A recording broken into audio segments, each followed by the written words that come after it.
Bismillahirrahmanirrahim. Assalamualaikum warahmatullahi wabarakatuh. Selamat sore dan salam sejahtera, salam perubahan, salam perlawanan dari kita semuanya, generasi muda yang selalu kritis dan mendambakan perubahan fundamental di bangsa kita ini. Sebagai closing statement pada kegiatan mimbar bebas ini, maka tentunya yang pertama, sebagai Ketua Umum Pengurus Besar Himpunan Mahasiswa Islam, saya mewakili segenap pengurus PBHMI dan tentunya seluruh jajaran struktur pimpinan dan seluruh kader-kader HMI memberikan ucapan terima kasih yang sebanyak-banyaknya. Jazakumullah khairan katsiran kepada para narasumber hebat kita, Bang Humaydi, yang dalam usia beliau yang tentu sudah tidak muda lagi, tapi semangatnya masih sangat muda. Dan menurut saya secara substansial inilah mungkin yang dimaksudkan oleh Bung Karno, bahwa berikan kepadaku 10 pemuda maka akan aku ubah dunia ini. Jadi bukan hanya muda dari segi biologis usia, tapi jiwanya juga harus muda. Percuma kita umur muda tapi kalau tidak kritis, hanya individualis terhadap realitas ini, itu juga tidak memberikan kontribusi yang besar terhadap peradaban. Terima kasih banyak Bang Humaydi, kemudian Bang Ray Rangkuti yang saya kira pesan-pesannya luar biasa. Semangatnya yang pernah mendorong beliau untuk memimpin gerakan 98. Kemudian begitu pula Bang Ubaidillah Badrun yang tadi menitip salam kepada kita semuanya, wabil khusus kepada Bang Humaydi. Saya mencatat beberapa pesan penting ya dari ketiga narasumber. Yang pertama dari Bang Humaydi, tadi beliau mengatakan bahwa jangan kita hadirkan HMI hari ini itu terwarnai oleh kelompok-kelompok yang ada di luar. Apalagi na'udzubillahi min dzalik sampai ada kooptasi dari kepentingan-kepentingan politik tertentu. Nah, gerakan kita adalah gerakan moral. Olehnya itu, apa yang kita sampaikan semuanya tidak ada beban dalam rangka berjihad, menyampaikan apa yang menjadi kehendak rakyat, dan kita sampaikan dengan paham tentang situasi dan kondisinya, tentang apa konsekuensinya. Karena kita yakin bahwa hari ini perubahan itu harus membutuhkan kepemimpinan kaum muda untuk mendorong perubahan itu. Lagi-lagi bahwa gerakan kita adalah gerakan moral yang bebas dari kooptasi kepentingan politik praktis manapun. Nah, sehingga mestinya bahwa HMI lah yang kemudian mewarnai alam pikiran, perspektif, paradigma masyarakat umum, sehingga benar-benar spirit keindonesiaan dan keislaman yang diusung sebagai motivasi awal lahirnya HMI oleh para pendirinya, Bang Lafran Pane dan yang lain, itu benar-benar mampu terwariskan dan menjadi legasi kita dalam kehidupan kita sebagai anak muda sampai hari ini. Dan ini akan terwariskan kepada anak cucu kita ke depan.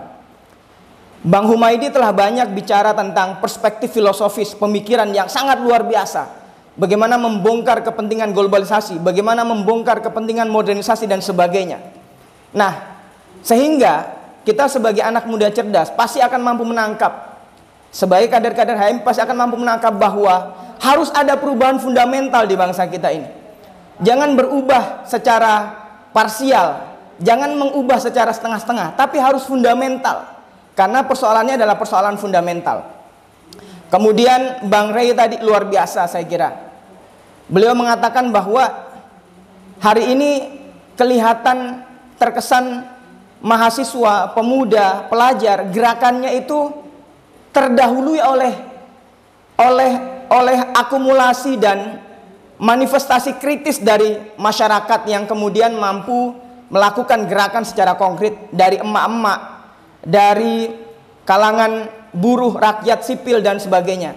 Nah, ini adalah realitas yang terbalik. Harusnya mahasiswa itu memimpin, menjadi leader of change sebagaimana yang saya sebutkan di awal tadi. Bukan hanya cukup menjadikan dirinya sebagai agent of change, moral force, social control, tapi mendorongnya lebih jauh menjadi pemimpin perubahan itu sendiri. Kenapa?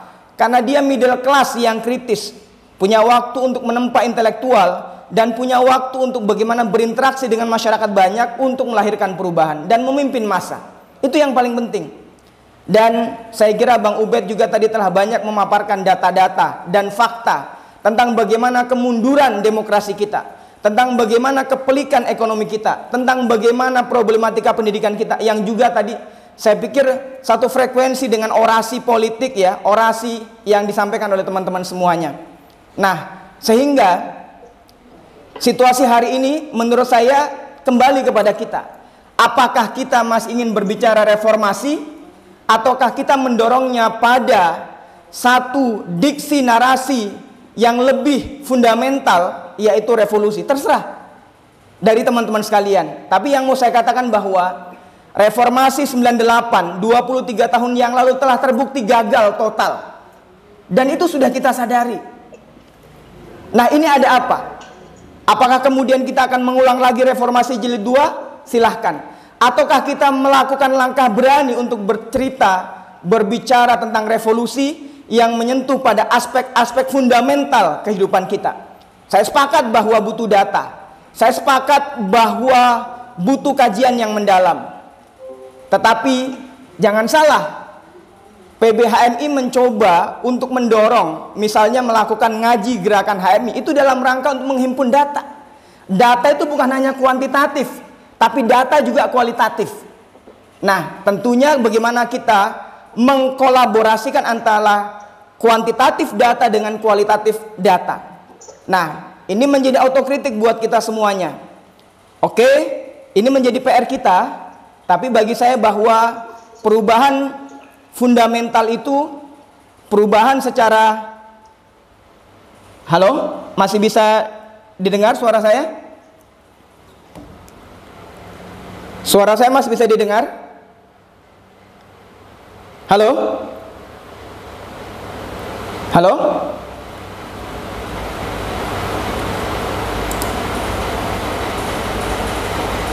Recording in progress.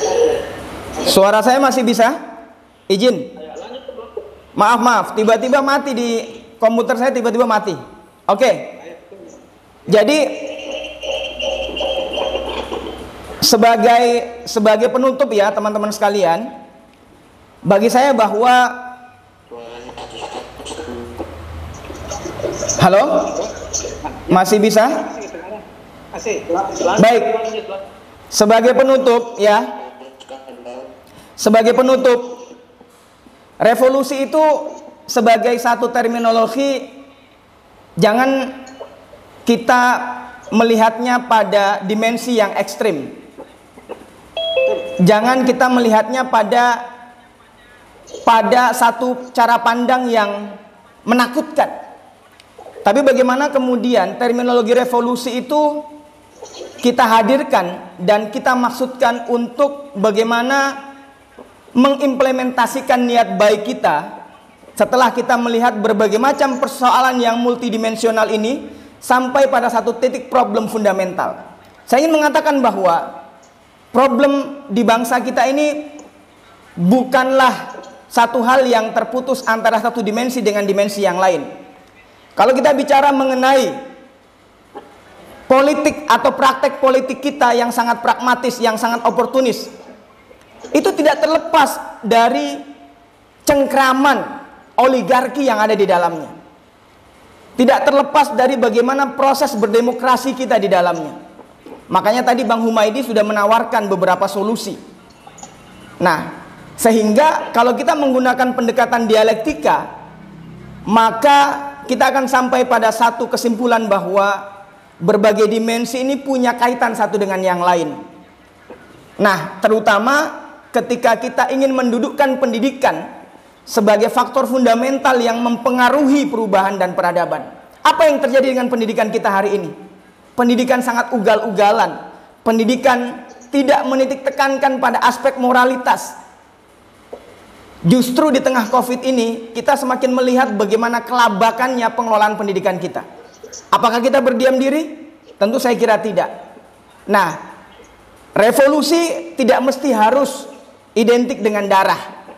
Tapi revolusi berbicara pada perubahan yang fundamental, perubahan yang cepat, perubahan yang menyeluruh, yang dipimpin oleh anak-anak muda hebat, oleh kader-kader HMI yang punya integritas dan punya kapasitas intelektual. PBHMI tidak bisa mengerjakan ini sendirian, tapi membutuhkan dukungan cabang dan membutuhkan dukungan kader HMI dimanapun berada, untuk mari bersama-sama kita menuntaskan perjuangan ini, kawan-kawan sekalian. Saya kira demikian, kurang lebihnya mohon dimaafkan. Ini sangat bermanfaat. Kurang lebih dari jam 1:30, kurang lebih mungkin 3 jam kita berdiskusi, tapi saya kira ini adalah hasil yang sangat luar biasa. Dan insya Allah kita akan ketemu pada forum-forum yang lain dalam rangka untuk terus memberikan stimulus kepada kita bahwa etika anak muda, etika mahasiswa adalah bagaimana ketika dia kritis, ketika penguasa berada dalam kezolimannya. Justru anak muda tidak beretika kalau dia diam dan kemudian tidur, bersikap apatis di tengah penjajahan, kezoliman. Negara kita belum merdeka 100% sekarang ini, kita masih diam, maka bagi saya bahwa itu adalah bentuk ketidakberetikaan anak muda. Saya kira demikian. Billahi taufiq wal hidayah. Wassalamualaikum warahmatullahi wabarakatuh. Yakusa, yakin usaha sampai.